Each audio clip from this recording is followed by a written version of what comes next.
Hey, good morning, family. Sunday, our quick word, and today's message is titled God, our source. Also, Jehovah Jireh, our provider. Genesis 1, the creation. In the, excuse me, in the beginning, God created the heavens and the earth.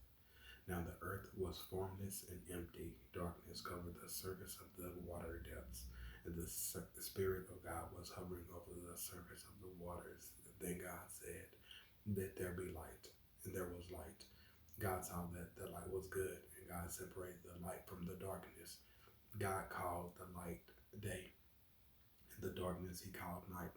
There was evening, and there was morning, one day. Then God said, "Let there be an expanse between the waters, separating water from water." So God made the expanse and separated the water under the expanse from the water above the expanse. And it was so. God called the expanse sky. Evening came, and then morning, the second day. Then God said, "Let the water under the sky be gathered into one place, and let the dry land appear." And it was so. And God called the dry land earth, and the gathering of the water he called seas. And God saw that it was good. Then God said, "Let the earth produce vegetation, seed bearing plants, and fruit trees on the earth bearing fruit with seed in it according to their kinds." And it was so. The earth produced vegetation, seed bearing plants according to their kinds, and trees bearing fruit with seed in it according to their kinds. And God saw that it was good. Evening came in the morning, the third day. Then God said, "Let there be lights in the expanse of the sky to separate the day from the night. They will serve as signs for seasons and for days and years. They will be lights in the expanse of the sky to provide light on the earth." And it was so. God made the two great lights, the greater light to rule over the day, and the lesser light to rule over the night, as well as the stars. God placed them in the expanse of the sky to provide light on the earth, to rule the day and the night, and to separate light from darkness. And God saw it was good. Evening came in the morning. Evening came and then morning, the fourth day. Then God said, "Let the water swarm with living creatures, and let birds fly above the earth across the expanse of the sky." So God created the large sea creatures and every living creature that moves and swarms in the water according to their kinds. He also created every winged creature according to its kind, and God saw that it was good. God blessed them. "Be fruitful, multiply, and fill the waters of the sea, and let the birds multiply on the earth." Evening came, and then morning, the fifth day. Then God said, "Let the earth produce living creatures according to their kinds, livestock, creatures that crawl, and the wildlife of the earth according to their kinds." And it was so. So God made the wildlife of the earth according to their kinds, the livestock according to their kinds, and all the creatures that crawl on the ground according to their kinds. And God saw that it was good. Then God said, "Let us make man in our image according to our likeness. They will rule the fish of the sea, the birds of the sky, the livestock, the whole earth, and the creatures that crawl on the earth." So God created man in his own image. He created him in the image of God. He created them, male and female. God blessed them, and God said to them, "Be fruitful, multiply, fill the earth, and subdue it.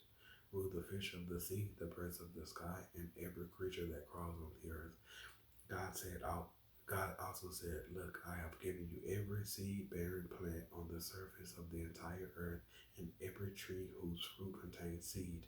This will be food for you, for all the wildlife of the earth, for every bird of the sky, for every creature that crawls on the earth, everything having the breath of life in it. I have given every green plant for food." And it was so. God saw all that he made, and it was very good indeed. Evening came, and then morning, the sixth day. So, how is it that God created everything in the beginning of time, including time, and it provided enough for us today, from the food that we eat to the materials that we use to create, build, and make things? which also create occupation, create jobs for us to be able to provide for our family. God is our source. God is our source. He's also Jehovah Jireh, our provider. So going forward, let's always acknowledge him, give him thanks for all that we have, all that we're able to do. Praise and worship him, because you notice God created everything before he created mankind. God prepared a place for us. So when he created us, we will not be in need of anything, and it is um, supplied and provided all our needs for today. So let's not forget to honor him, to glorify him, and give him thanks that all that we have and all that we are able to do. Because if it wasn't for him, nothing would be possible. I love you guys. Stay blessed. Peace.